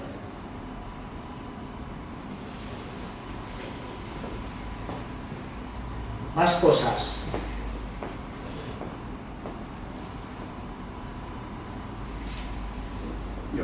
No es una pregunta, es más un comentario por ver qué opina, porque yo creo que una parte del problema de implementar estas cosas en los sistemas de salud en la práctica puede estar también relacionado con los modelos de negocio y con los sistemas, cómo se financian las cosas en salud y los temas de reembolso y todo esto. Es decir, la manera como se gasta el dinero de salud en un hospital, por ejemplo, está muy estructurada. Y me pregunto si hay hueco para este tipo de cosas, o si está bien como experimento, está bien como para hacer un estudio, está bien como para hacer una experiencia, pero después el problema de llevar esto a una rutina, el problema de llevar esto a la práctica, está relacionado con que no tenemos modelos de negocio que lo permitan. Pregunta. Sí. Bueno, en Estados Unidos introducieron un nuevo modelo de financiamiento para el sistema de salud. Se llama Value-Based Care. Hay diferentes interpretaciones de cómo puede trabajar. La idea empezó cerca de Boston, en un colegio más pequeño, Dartmouth College, pero un colegio muy bueno por la medicina, que piensa mucho, especialmente sobre las personas con menor recurso, y cómo crear un sistema con más equilibrio que todos pueden beneficiar. Y en vez de estar un sistema donde solo se paga cuando te enfermas, y, en vez de un sistema más holístico. Y la idea fue que por un grupo grande de pacientes que está bajo tu cobertura en la compañía de seguro o del hospital o los dos, se dice: por estos 10,000 personas o 20,000 personas les vamos a dar tanto dinero por paciente, por todo, basado en sabiendo que ciertos van a tener cáncer, otros van a tener otras condiciones, pues con probabilidades se puede estimar cuánto servicio esas 10,000 personas van a tener, que sea un bloque, por eso, que cubierte muchos los servicios, no todos, pero muchos los servicios. La idea fue que podrían estos sistemas hacer eficiencias para reducir el costo, para que, por ejemplo, trabajen mejor para prevención, para que cuando la gente se descarga del hospital, no regrese, que tengan más cuidado. Y introdujeron cosas como: si la persona regresa al hospital en menos de 30 días, hay una multa también. Bueno, resulta que ese sistema no ha trabajado tan bien, porque la gente no usó esa oportunidad para invertir en prevención. No sé, usar el dinero para cosas, pero... Y después de un par de años, ciertos grupos decidieron que no iban a participar más. También el costo que se acordó por persona, había un debate si en verdad fue el número correcto. Y después decidieron que las compañías de seguro y el gobierno no subieron el precio de eso, basado en cómo está subiendo el costo de... Así que todavía está ese sistema. Hay muchos que están pensando que se pueden arreglar estos problemas. Otros decidieron definitivamente no participar en eso. Pero eso fue una oportunidad para invertir. Pero cuando hay los recursos, hay que invertir en esto. Ahora, hay otras compañías de seguro que están pensando que esto es importante y están dando dinero para pilotos para ver si pueden escalarse, para que estos juegos y estas inversiones sea parte de algo validado y que sea algo que uno pueda cobrar por el uso. Pero estamos en una situación donde necesitamos la evidencia para que gente pueda justificar el pago. Otros no quieren pagar porque no quieren pagar por el desarrollo. Pero estamos en un punto donde hay suficientes fondos de inversión del sector privado, hay grants del gobierno para poder crear la evidencia. Así que tenemos que usar esta oportunidad en los próximos años para crear esa evidencia. Si no hacemos la evidencia, los ingresos no van a estar ahí. Es difícil porque mucha gente no quiere hacer un buen diseño y no quiere hacer una evaluación. Especialmente si tú cortaste corners para sacar un producto rápido, no va a querer una evaluación. Va a poner tu dinero en marketing. Pero eventualmente la gente se va a dar cuenta de que tu producto no trabaja y te vas a ir a la bancarrota. Seguro. Así que yo creo que es súper importante que la gente tenga buen diseño y buena evaluación. Por eso cuando Oscar y yo estamos haciendo esto, estamos diciendo súper fuerte, tienes que tener buen diseño y tienes que tener buena evaluación. Si no tienes los dos, no vas a tener eso. Antes de darte paso, Conchita, que creo que estabas ahí con la mano, yo diría que es exactamente la misma situación que tenemos ahora, donde admitimos que podemos pagar dinero por una solución tecnológica, y eso lo tenemos como interiorizado. Igual me dan un cacharrito, me dan un aparatito, me dan un software, lo tenemos como interiorizado, pero simplemente aceptando que esa solución, además de tecnología, tiene que incorporar más cosas, porque probablemente va a funcionar mejor. Sí que es verdad que necesitamos evidencia cada vez más para demostrar lo que intuimos que es y lo que los videojuegos hacen, digamos, tan bien y tienen tan claro, ¿no? Entonces, si tú cuando fueras a comprar una solución, ahora me voy a ir a un extremo, pero si tú cuando fueras a comprar una solución para el hospital dijeras, cuando viniera, dijeras, ¿ustedes hacen tecnología o hacen tecnología estética, narrativa y psicología? O sea, diseño de juego. Y si te dijeran cómo, les dijeras, ¿ya se puede usted ir? Habría un filtro experiencial que haría que solo las empresas que se están dedicando a añadirle a la tecnología la capa de alma, para que nos entendamos, fueran las que sirvieran producto. Y para ti sería lo mismo, pagarías una licencia y harías lo que fuera, ¿no? Yo creo que esa es una cosa. Y la otra cosa es, claro, no tenemos un mindset en salud, digamos, en nuestra sociedad en la que estemos acostumbrados a responsabilizarnos de nuestro bienestar, que ya sabéis que es algo más nórdico, digamos, ¿no? Aquello de es usted que se tiene que ocupar de su salud. Estamos muy acostumbrados aquí a que a mí me tiene que curar el médico o la médica. Dice, no, esto está confundido. Usted se tiene que preocupar de su salud. Es su cuerpo, es su salud, y aquí parece que es un poco, generalizo, pero ya me entendéis, ¿eh? Hago un poco lo que me da la gana y el día que estoy enfermo, la culpa es que no me está curando, o me han dicho que no puedo beber una copa de vino, o... Yo creo que si tuviéramos una cultura, y esto que estoy diciendo es muy difícil porque es un gran cambio, en la que fuéramos más responsables cada persona individualmente de su salud, seguramente estaríamos muy dispuestos a pagar por algún servicio, pues igual que pagamos en Netflix, por pagar algún servicio, 5 euritos al mes, que resulta que nos ayudará a mantener nuestra salud, ¿vale? Y que nos dijera, con este servicio vas a tardar más años en ir al médico, vas a tardar más años. Que por aquí hay sentada alguna emprendedora que está haciendo cosas muy guays, ¿vale?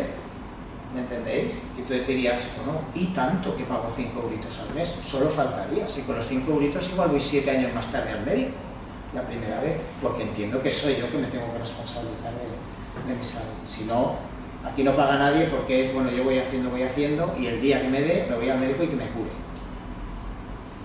Creo yo. Nuestro fundador de nuestra división dijo en 1970, el recurso menos utilizado en el sistema de salud es el paciente.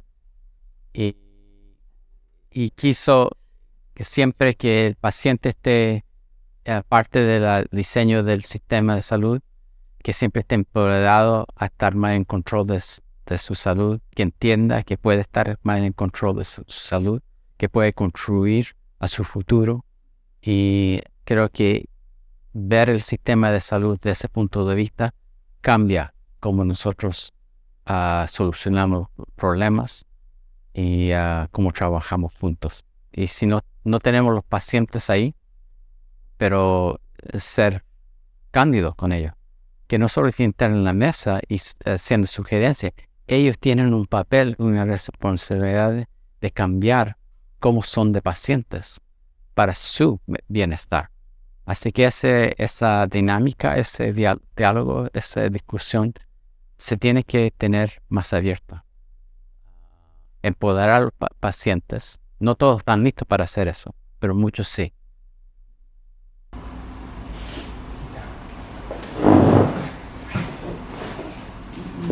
Bueno, mi pregunta quizás no es tan técnica. Yo soy médico y quizás es más hacia mi campo de medicina. Yo soy médico rehabilitador y usamos la realidad virtual en nuestra práctica y en nuestra como terapia de nuestros pacientes, ¿no? Entonces, lo que observas un poco, y no sé si estoy equivocada, es que realmente el paciente se empodera o se adhiere, ¿no?, al juego que tiene esta narrativa, consigue más fuerza, se olvida del dolor. Es decir, tengo la impresión de que es como una distracción activa, ¿no? Es decir, yo estoy distraído intentando conseguir, pues no sé, los dólares que hay por allá arriba y que no se me caigan, ¿no? Tengo la sensación, pero lo que no sé o yo no he encontrado, y debe existir, ¿qué ocurre realmente? Es decir, estoy favoreciendo un tipo de sinapsis, estoy haciendo una distracción activa, estoy engañando a mi cerebro. ¿Hay algún estudio que se haya hecho, pues yo qué sé, pues, a lo mejor con resonancia, pues estoy activando otras zonas, ¿no? Nosotros lo usamos para el dolor, para la ansiedad, para la falta de fuerza. ¿Estoy activando realmente otras zonas de mi cerebro o simplemente es esa distracción activa, ese cambio de comportamiento? Bueno, yo no soy experto en neurológica, pero he visto en el sector de cáncer gente que ha ayudado a los niños a relajarse y manejar el dolor con visualización. Así que una persona, no todos los juegos tienen que ser con tecnología. Esta señora ya está jubilada en Canadá. Cuando los niños están muy ansiosos de estar bajo estas tremendas máquinas o ir al hospital, ella conversaba con ellas y creaba una narrativa, una historia, y que este niño podía relacionar. Y empezaba a decir, vamos, estás con esta otra persona ficticia. Y empezaban a hablar que estaban caminando por un sendero. La historia siempre era diferente, era muy buena para storytelling. Pero creaba una ilusión que para el paciente en ese momento era real. Así que es un poco difícil decir qué es lo que es ilusión y qué es lo que es real y qué parte del cerebro está trabajando. Pero muchas veces, como nosotros tenemos la impresión de nuestro mundo, afecta mucho cómo nosotros nos comportamos.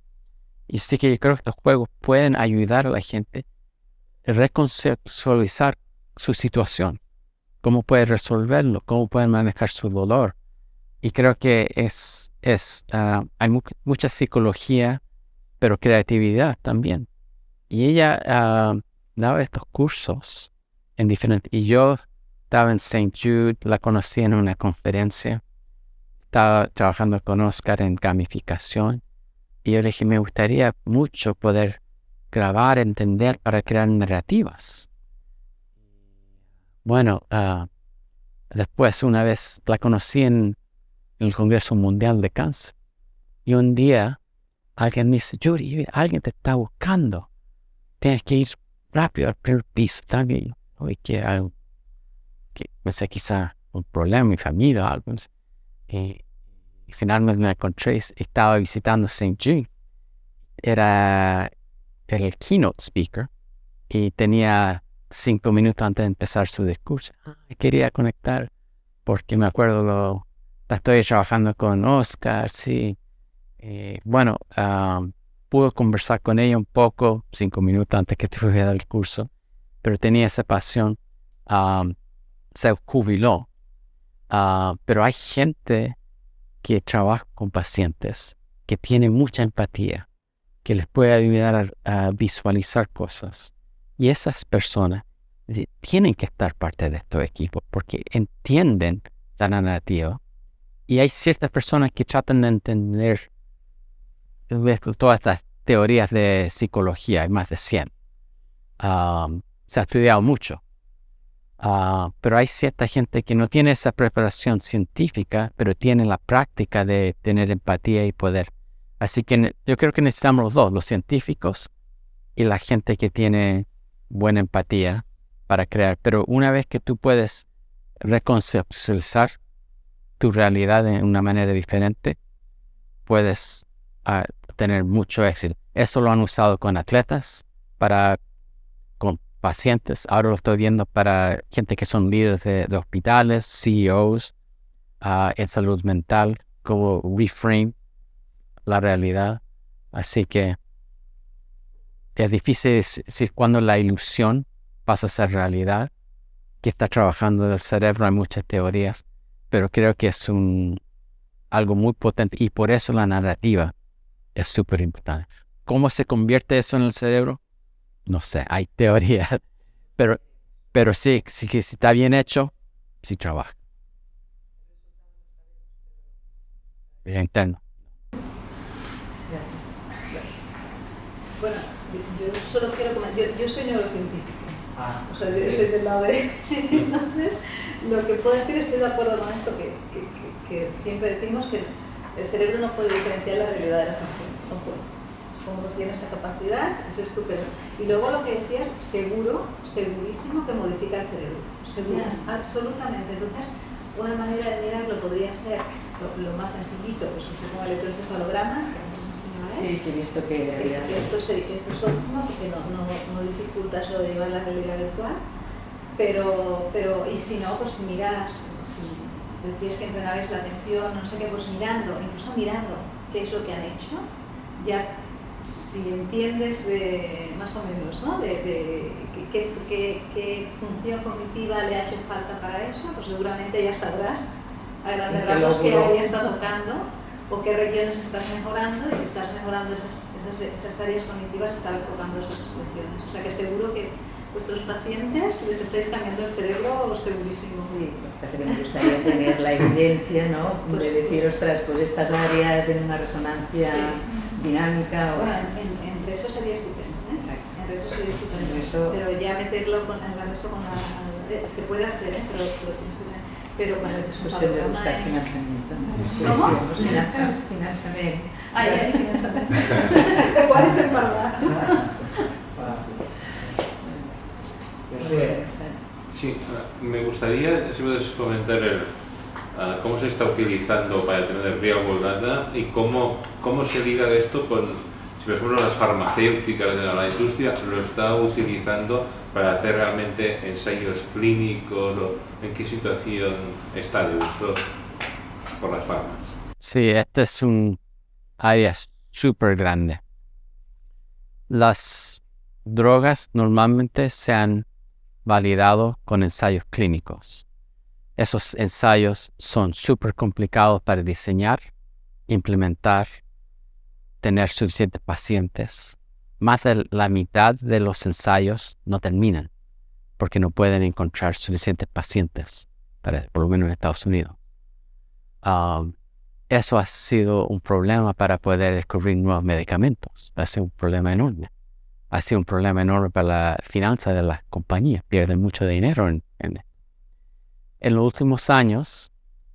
También había interés de, una vez que está aprobada la medicina, cómo en verdad los pacientes están en esa medicina. Porque cuando hace un ensayo, quizás tiene 500 personas, quizás 1000, quizás 2000, 5000. Pero cuando uno está aprobada la medicamento, pueden haber millones de gente en ese medicamento. Así que mucha gente está interesada de cómo en verdad la gente está en le está yendo con estas medicinas. Así que hay una industria ahora para recopilar datos, se llama Real World Data, y pues analizar los datos para ver si los pacientes en el mundo real le está yendo tan bien como a los pacientes que fueron en el ensayo, y si no, ¿por qué no? Y cómo mejorar ese costo de recopilar los datos es increíblemente caro, porque los sistemas electrónicos recopilan datos en diferentes formatos. Hay muchos datos que están en los notes en texto. Así que no hay una manera muy fácil de convertir datos a evidencia en este momento. Es un problema enorme. El FDA reconoce que necesitamos nuevas drogas y han habido eventos donde gente ha podido recopilar los datos, analizarlos, exprimir los datos que estaban incompletos y han hecho análisis y en ciertos casos han descubierto que ciertas personas han podido resolver otras condiciones que el medicamento no fue originalmente diseñado, o combinaciones de medicamentos han tenido mejor efecto que si usan un medicamento separado. Así que, por ejemplo, con cáncer, normalmente tienen más de un tipo de cáncer porque el cáncer se muta. Así que quizás ciertas combinaciones para ciertos pacientes han sido mejor. Así que el FDA ahora está aceptando real world data. Sí, la puedes limpiar, la puedes hacer el análisis para probar nuevos medicamentos para nuevo. Hay las primeras drogas que han sido aprobadas, pero el problema está cómo puedes recopilar los datos. Así que lo que nosotros estamos haciendo con Pluto, aparte de solo recopilar los datos y hacer una mejor manera de exprimir los datos, queremos recopilar datos directos de los pacientes con mobile apps, con sensores, para tener... Por tanto, estáis aplicando gamificación, ¿no? Para recopilar Tenemos un grupo que se va a enfocar solo en el paciente, cómo recopilar los datos en la casa con mobile apps. Ese app va a estar gamificado para incentivar la recopilación de los síntomas para Real World Data. Tenemos nuestra primera reunión junio 23 en Harvard. Tenemos pacientes que van a venir. Tenemos las 3 fundaciones de cáncer, próstata y pancreático que vienen. Y tenemos 4, hoy día estaba recibiendo la respuesta, por ejemplo, 4 compañías súper grandes, Pfizer, Merck, Johnson & Johnson, que van a venir. Y vamos a tratar de co-crear el sistema de cómo recopilar. Así que todo lo que hablé hoy día de la casa y cómo lo vamos a hacer, es un proyecto que va a durar muchos años. Pero estoy tratando de crear el ecosistema para co-crear. Porque muchos de los apps que están ahora para recopilar los datos, gente no los usa más de una semana. Quizás 30 días. Porque someten sus datos a estos bancos de datos y el sistema no les da nada de regreso, no les dice cómo manejar sus síntomas, ni les da las gracias. Entonces es como una falta de respeto, sin valor, la gente para de usarlo. Así que tenemos que trabajar todos juntos para darle valor y respeto a los pacientes, incentivarlos y darles cómo manejar sus síntomas mejor hasta que podemos descubrir. Y cuando descubrimos algo, notificarlos. Y han habido varios proyectos que han usado millones de dólares y han fracasado. Uno creo que usaron 50 millones de dólares para recopilar datos de los pacientes y fracasó mucho, yo creo, porque no le dieron valor al paciente. El paciente no estaba diseñado. Así que esta plataforma que un amigo mío creó, pasaron 5 años, 50 millones de dólares. Una organización va a parar de usarla porque querían 5,000 pacientes. Con mucho costo llegaron a 1,000, o creen que van a llegar a 1,200, pero ya la gente está parando de usar la aplicación. Así que hay un tremendo potencial. No debería costar 50 millones. Lo que hay que tener es y yo le dije, ¿eso cuánto te cobraron? No costó 50 millones, creo. Pero tenía el equipo equivocado. Así que creo que gamificación va a ser importante. Y yo creo que muchos de los medicamentos en el futuro, más de la mitad, van a ser descubiertos con real world data. Pero el costo de recopilar esos datos en este momento es súper caro. Y creo que si tenemos pacientes co-creando, podemos bajar el precio y tener mejores datos.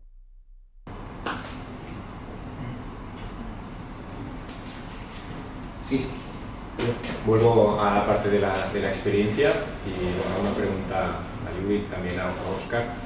Mi socio, como le veo poco, aprovecho y le hago una pregunta. Habéis hablado al principio de dos conceptos, o tres, ¿no? Habéis hablado de educación y habéis hablado de cambio comportamental. Y la pregunta, ya sea en el ámbito de profesionales sanitarios o en el ámbito de pacientes, desde el punto de vista de la gamificación, si hay diferencias entre que sea una necesidad más de educación o formación o de buscar un cambio comportamental, que o no hay diferencia o ahí se confunde la cosa a la hora de cómo lo veis esto.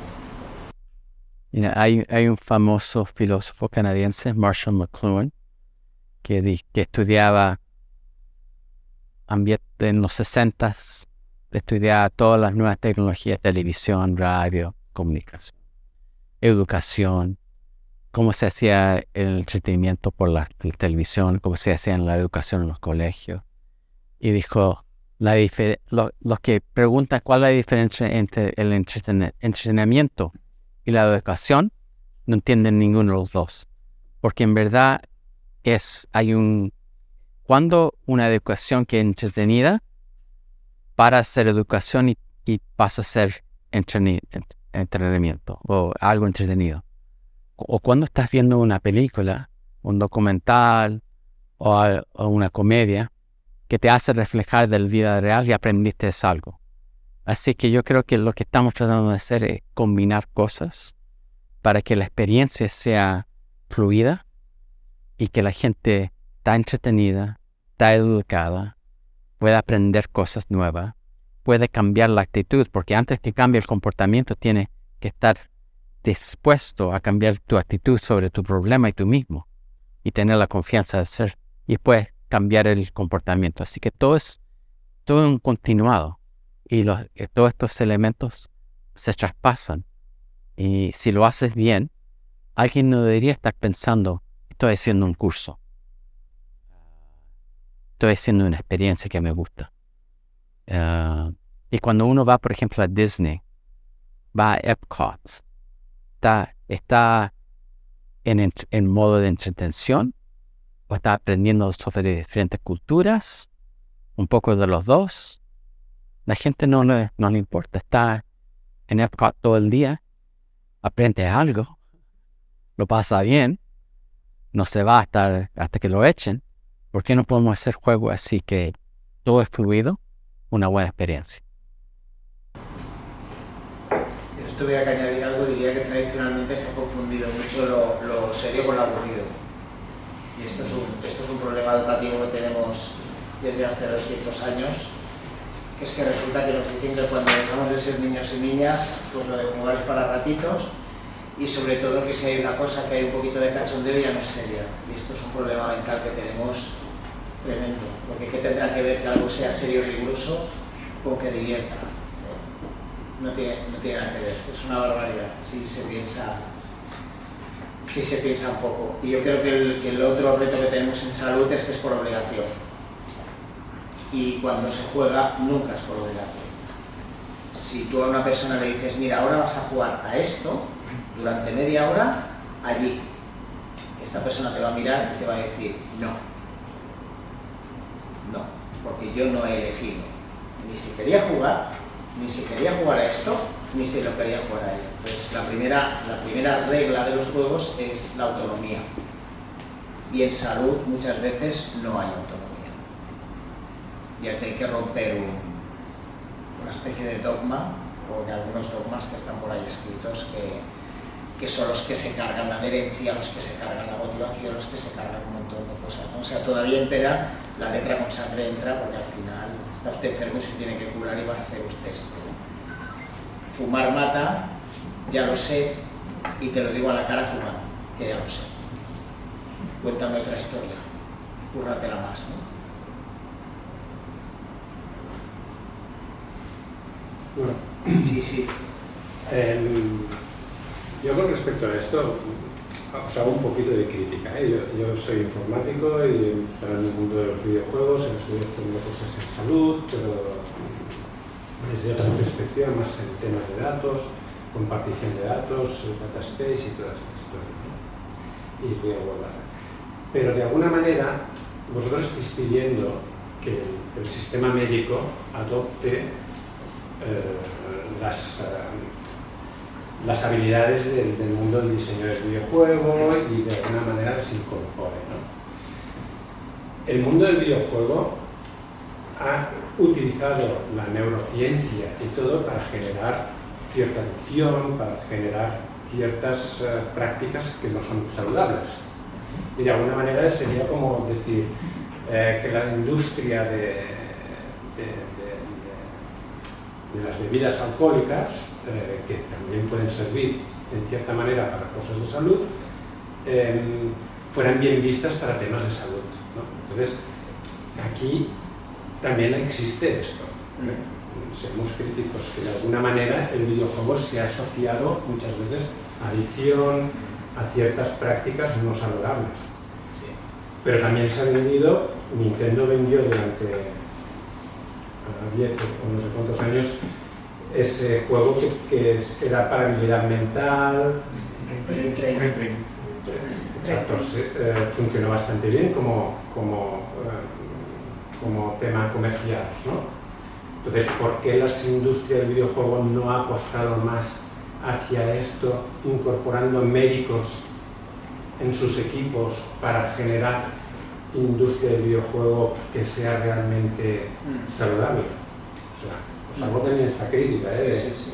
Yo en una de las diapositivas de Yuri ponía que la mala gamificación puede, o sea, no solo no ayudar a conseguir el comportamiento esperado, sino que todo lo contrario, neutralizarlo e incluso llevarlo por otra parte, ¿no? O sea, la mala gamificación es un desastre.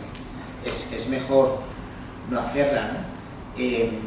Nosotros en gamificación siempre decimos apostar no es jugar, por ejemplo, ¿no? Hay un hashtag en Twitter que lo utilizamos todos los gamificadores, que es apostar no es jugar, precisamente para alejarnos de todas estas prácticas más casineras, más gambling, más un poco de programación, más de adicción, que nosotros es que no las consideramos ni juego, imagínate, ¿no? La gamificación, yo creo que hay algunos preceptos del mundo vamos a decir, del videojuego, ciertos videojuegos que utiliza, pero hay otros que no, o con los que utiliza muy poquito. Siempre hablamos de los extrínsecos y los intrínsecos. Entonces, el extrínseco, que es un poco comprarte el alma, al final, en resumen, te voy a comprar el alma con una zanahoria así grande porque te voy a dar un premio. Esto es algo que nos interesa poco, porque se parece bastante a la programación y a lo que tú estás diciendo, a la programación mental, quiero decir. Y en cambio, el intrínseco, que es el largo plazo, el estratégico, el que sale del corazón, el difícil, el que mucha gente no hace porque no tiene el equipo, tiene más que ver con sentimiento de pertenencia a una comunidad, vivir una fantasía, que me cuenten una historia que valga la pena, superar un reto que no sea muy fácil, muy difícil, que es el flow que decía Yuri antes, aprender por descubrimiento, como cuando teníamos 3 años que lo vamos tocando todo y que nos tienen que decir no toques, no toques, ¿no? Entonces, ahí sí que es verdad que hay una línea que si te acercas mucho, yo creo que puede pasar lo que tú dices, pero que intentamos, en la medida de lo posible, los que más o menos intentamos hacer las cosas bien, intentamos no, ¿sabes? Pero yo estoy de acuerdo contigo en que hay que ir con cuidado y hay cosas que... ¿No? Y que de alguna manera arrastráis también una fama cuando dices yo hago videojuegos. Sí, hay un prejuicio. Somos herederos de todo lo que han hecho antes que nosotros. Sí, sí. Y yo he hecho videojuegos, ¿eh? Claro. No lo digo en crítica, ¿eh? Sí, sí, videojuegos es serious games. O sea que... Pero es tener esa conciencia. Totalmente de acuerdo. Y que parte del problema es que el mercado es más grande para otros productos consumidores, no en salud. Así que si una compañía quiere tener más ganancia, hay mucho más ganancia que se puede hacer por un Grand Theft Auto, Halo, ese tipo de juego. Pero hay compañías que quieren, son compañías llamadas social good, que tienen una misión de crear productos que beneficien a la sociedad. Uno está viendo eso, por ejemplo, grupos que están haciendo tecnología para el medio ambiente con climate change. Yo creo que eventualmente van a haber gente que van a crear compañías en el sector de, no solo en salud, sino también cambiar hábitos para cómo consumimos energía, para proteger el ambiente. Han habido algunos eventos donde han creado oportunidades para eso. Y mientras hay suficientes ingresos para que esas compañías puedan sobrevivir, algunas compañías lo van a hacer por misión. Y eventualmente el mercado va a crecer. Y cuando hay la evidencia y la gente está pagando por estos servicios, va a crecer mucho más rápido. Pero estamos en una situación donde falta más evidencia y falta gente que quiere entrar esto más por misión, porque es más fácil ganar más dinero haciendo algo similar a Candy Crush que haciendo algo para la salud. Pero el sector de salud es sumamente grande, la cantidad que se podía hacer, pero tenemos que convencer a los que pagan por los servicios de salud que esto trabaja y que no podemos continuar a solo arreglar a la gente cuando está enferma.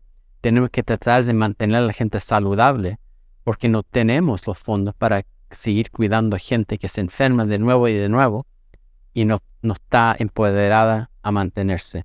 Así que esas sociedades, esas ciudades, esas compañías de seguro que implementan cosas que trabajan y bajan los costos, después van a traer otra gente. Pero necesitamos más ejemplos de éxito antes que haya un sector comercial que es escalable. Es posible tener ganancia. Hay compañías aquí en Boston y Barcelona en este sector. No son las más grandes, pero el potencial está llegar ahí. Vamos a ir cerrando la sesión, que si no yo creo que nos van a dejar aquí metidos. Está súper apasionante, salen muchas anotaciones. Pues nada, muchas gracias por haber venido. Esperamos que os haya resultado interesante. Ya veis, toda la transparencia para contactar a Judith, que se ha hecho los medios, y yo también a disposición. Y nada, a modificar el planeta. Gracias.